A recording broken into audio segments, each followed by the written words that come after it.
सब ठीक ठाक होंगे।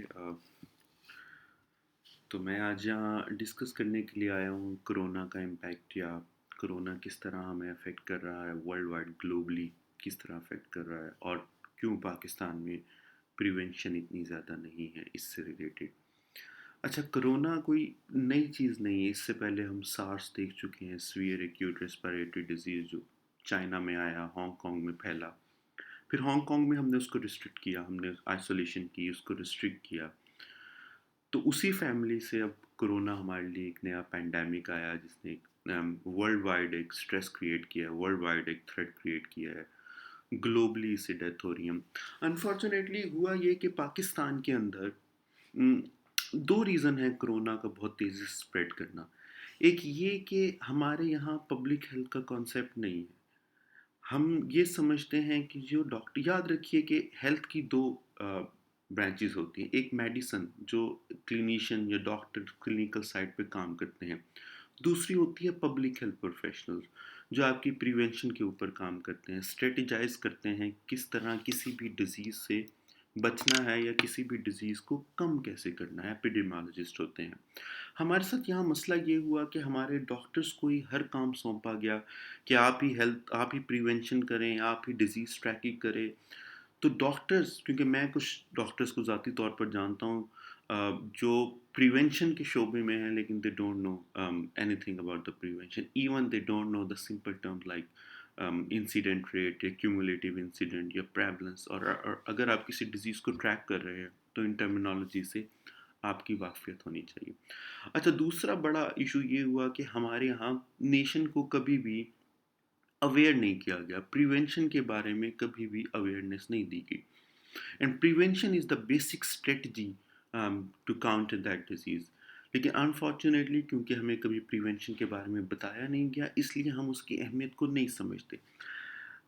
प्रिवेंशन करने से किसी भी डिजीज़ को आने से बचाया जा सकता है। आप कॉस्ट इफ़ेक्टिव इंटरवेंशन करते हैं ताकि बाद में आपके हेल्थ सिस्टम के ऊपर कोई स्ट्रेस ना आए, आपका हेल्थ सिस्टम कोलैप्स ना करे। लेकिन हमारे पाकिस्तान में तमाम डिजीज़ के केस में, चाहे वो नॉन कम्युनिकेबल डिजीज़ हो, कैंसर है, ओबेसिटी है, डायबिटीज़ है, या कम्युनिकेबल डिजीज़ हो जैसे हमारा डेंगू है, हेपेटाइटिस है, इन सब के केसेस में हमने प्रिवेंशन को कभी एड्रेस नहीं किया। और हेल्थ के सोशल डिटर्मिनेंट्स को हमने कभी एड्रेस नहीं किया। सोशल डिटर्मिनेंट्स हेल्थ के वो होते हैं जो किसी भी डिजीज़ को लाने में 90% रोल प्ले करते हैं, जिसमें उनका socio economic status, hygiene condition, education, poverty वगैरह वगैरह। तो किसी भी डिजीज़ को लाने के लिए एक प्रिवेंशन, एक उसके सोशल डिटर्मिनेंट्स, इन दो चीज़ों को एड्रेस करना बहुत ज़रूरी है। लेकिन पाकिस्तान में नहीं हुई। और अनफॉर्चुनेटली आज हम 30,000 पे हैं। प्रोबेबली हम बहुत ज़्यादा केसेस देख सकते हैं इन द नियर फ्यूचर। अच्छा, अब हम यहाँ देखते हैं कुछ केसेस वर्ल्ड वाइड क्या रिलेशन। अच्छा, वर्ल्ड वाइड अगर देखें तो इस वक्त केसेस जो से अप्रैल से ऑनवर्ड, अगर आप इस ग्राफ को देख सकें, अप्रैल से ऑनवर्ड हमारा ग्राफ ने शूट किया है, बहुत ज़्यादा शूट किया है। आज हमारे 41 लाख से ऊपर केसेस हुए हुए हैं, और आप अगर डेथ देखें 2,85,000 ऑलमोस्ट हो चुकी है हमारे पास, 2,84,000। तो ये ग्राफ जो सा है, ये आफ्टर अप्रैल और इन द लेट मार्च इसने एक्सपोनेंशियली ग्रो करना शुरू कर दिया है। हमेशा याद रखिए, पेंडेमिक के ऊपर, पेंडेमिक के अंदर हमेशा एक लॉन्गेस्ट कर्व जाती है, हाईएस्ट पीक के ऊपर कर्व पहुंचती है और फिर वो वापसी की तरफ आती है। हमने ये देखा स्पेनिश फ्लू के अंदर भी, हमने ये देखा, हमने ये ताउन के अंदर भी हमने ये देखा, HIV के अंदर भी हमने ये देखा, बहुत से पेंडेमिक्स के अंदर हमने देखा कि डिजीज़ अपनी पीक के ऊपर जाता है और फिर पीक से नीचे आता है। तो अभी हम कोरोना की पीक पर नहीं पहुंचे। इमेजिन इसकी पीक क्या होगी। हार्वर्ड यूनिवर्सिटी की एक रिसर्च कहती है कि दुनिया की 70% आबादी इससे अफेक्टेड होगी। 70% इज़ अ बिग नंबर। और उस 70% का ऑलमोस्ट 2% डाई करेगा, या उसका उसकी फेट जो सी है वो इतनी सक्सेसफुल नहीं होगी। अच्छा, मैंने अभी आपको स्पेनिश फ्लू की बात की। प्रॉब्लम ये है पेंडेमिक के साथ कि पेंडेमिक की एक से ज़्यादा कर्व होती है। अगर आप ये देखें, ये है स्पेनिश फ्लू का, स्पेनिश फ्लू जब आया तो उसके अंदर 3 वेव्स आई, first wave, second wave, third wave. अगरचे हमारी फर्स्ट वेव ये गुजर रही है, सेकंड वेव हमेशा फर्स्ट वेव से ज़्यादा सीवियर होती है। ये हमने स्पेनिश फ्लू के केस में टेस्टिफाई कर लिया। तो वो कंट्रीज जैसे न्यूजीलैंड या ऑस्ट्रेलिया जिन्होंने अब इसको काउंटर कर लिया है बहुत हद तक, वो जो डर रहे हैं वो इस बात से डर रहे हैं कि प्रोबेबली शायद स्पेनिश फ्लू की तरह इसकी सेकेंड वेव आए। और आपने देखा होगा बहुत से लोग आपको कहते हैं कि this is just like a flu. It is not like a flu, believe me, this is not like a flu. ये बहुत ज़्यादा सीवियर है। आपको मैं ग्राफ दिखाता हूँ कि इसकी सिवियरिटी यूनाइटेड स्टेट्स के अंदर कितनी ज़्यादा है। अभी देखिए ये जो सी रेड लाइन है ये मॉर्टेलिटी है बिकॉज ऑफ द कोविड-19 as compare to car crashes, as compare to flu, as compare to pneumonia.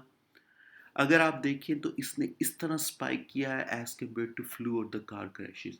तो ये ना ये फ्लू है ना ये कार क्रैशेस हैं, ये एक सीवियर डिजीज है जिसके अंदर डेथ की रेशो बहुत ज़्यादा हो जाती है। अब ज़रा पाकिस्तान के ट्रेंड्स की तरफ चलें कि पाकिस्तान में ट्रेंड्स क्या हैं। कि पाकिस्तान के अंदर आप देखें तो इस टाइम हमारे पास ऑलमोस्ट 31,000 आ गए हैं केसेस। जो मुझे बात वरी कर रही है वो ये 31,000 केसेस ऐसे हैं जो हम डायग्नोस कर चुके हैं। अभी रिसेंटली एक रिसर्च हुई है जनेवा स्विट्ज़रलैंड के अंदर कि एक्चुअली हम सिर्फ 10 में से एक पेशेंट डायग्नोस कर सके हैं, स्विट्ज़रलैंड में भी, यूएसए के अंदर भी। इमेजिन उन जैसे डेवलप कंट्री अगर अपने 9 केसेस को अननोटिस भेज रही है तो पाकिस्तान में क्या होगा। दूसरी हमारी फर्टेलिटी रेट, हमारा फर्टेलिटी रेट दुनिया के फर्टेलिटी रेट से 0.2 ज़्यादा है। हम इस टाइम 2.2 में हैं और हमारा रिकवरी रेट 5% कम है। तो ये कुछ चीज़ें। दूसरा ये कि 140 पीपल पर मिलियन हम अफेक्ट हो रहे हैं क्योंकि हमारे अंदर कैपेसिटी कम है टेस्टिंग करने की। तो ये नंबर एक्चुअली ज़्यादा होना चाहिए। कल तक ये 137 था, आज ये 140 हो गया है। लेकिन बिलीव मी एक्चुअली ये नंबर थाउजेंड्स के अंदर होगा अगर हम सबकी टेस्टिंग करें। तो ये सब चीज़ें दिखाने का मकसद सिर्फ यही है कि in fact before I go I show you another graph. अच्छा ये एक और, not that this one but this one. अच्छा अगर आप ये ग्राफ देखें, ये ग्राफ बड़ा इंटरेस्टिंग ग्राफ है। ये ग्राफ आपकी शो करता है ये आपकी टोटल डेथ है और ये आपके आपने कितने लोगों को टेस्ट किया है। ग्राफ ये कहता है कि जितने ज़्यादा लोगों को आप टेस्ट करेंगे उतनी कम डेथ होंगी। आप देखें आइसलैंड ने कितने ज़्यादा लोगों को टेस्ट किया इसलिए उनकी डेथ बहुत कम है एज़ कम्पेयर टू यू से बेल्जियम जिन्होंने बहुत कम लोगों को टेस्ट किया और उनकी डेथ बहुत ज़्यादा हुई। तो ये इंपॉर्टेंट बात है कि हम अपने किसी भी केस को अननोटिस ना जाने दें। सो बिफोर आई गो, जो दो चार चीज़ें जो आपको जहन में रखनी है, एक तो ये कि प्रिवेंशन ज़रूर करनी है। ऑस्ट्रिया के अंदर एक रिसर्च हुई है कि मास्क पहनने से, फेस मास्क पहनने से आपके केसेस 80% कम हो जाते हैं। 80%, that's a big big big number. तो अगर आपने बाहर जाना है, अगर ये आपका नेसेसरी इवल है कि आपने बाहर जाना है, तो मेक श्योर कि आपने ग्लव्स पहने हो, मेक श्योर कि आपने फेस मास्क पहना हो, मेक श्योर कि आप सैनिटाइज़र का यूज़ करें, मेक श्योर कि आप सोशल आइसोलेशन को करें। आप अगर एटीएम से पैसे निकलवाने जा रहे हैं, मेक श्योर कि आप ग्लव्स यूज़ करें, सैनिटाइज़र यूज़ करें, लोगों से थोड़ा डिस्टेंसेस मिलें, क्योंकि ये आपकी सेहत का मसला नहीं है। हो सकता है कि आप कैरियर बनकर अपनी फैमिली को स्प्रेड करें, फिर किसी और को स्प्रेड करें। एक बंदा तकरीबन 10 से 30 लोगों को स्प्रेड करता है। तो ये सिर्फ आपकी सेहत का मसला नहीं है, ये तमाम लोगों की सेहत का मसला है। तो काइंडली अगर आपने इसको काउंटर करना है Pakistan, otherwise by the end of the July in Pakistan you will see probably more than 200,000 cases or even 400,000 cases with the death toll over 100,000 people. इस मिथ में मत रहिएगा कि नौजवानों को ये अफेक्ट नहीं करती, ये करती है। इस मिथ में भी मैं ये रहेगा कि डेथ सिर्फ ओल्डर पीपल की होती है, यंग लोगों की भी होती है। ये सब कुछ होगा बशर्ते कि आप अगर आपने प्रिवेंशन ना की तो आपके मुल्क की 70% आबादी कोविड-19 से अफेक्ट होने जा रही है और ये श्योर बात है। इसका हल सिर्फ एक है, prevention. Vaccination is a myth. 2021 तक, 2022 तक हमारे पास कोई वैक्सीनेशन नहीं आने वाली। सो आई होप कि आप सैनिटी प्रिवेल करेगी और सब लोग प्रिवेंशन की तरफ ज़्यादा जाने की कोशिश करेंगे। अदरवाइज गॉड फॉरबिड शायद पाकिस्तान की 70% आबादी और उसके 2% लोग, about about 7 to 10 million people, अपनी फेट उनकी शायद डेथ हो। तो काइंडली काइंडली थोड़ा सा डर लें। कोरोना से सिर्फ लड़ना नहीं, डरना भी है। डर के घर बैठ के कुछ दिनों के लिए इसे अवॉइड करने की कोशिश करें, अपने लिए, अपनी कौम के लिए, अपने फ्यूचर के लिए, अपनी आने वाली जनरेशन्स के लिए। Thank you.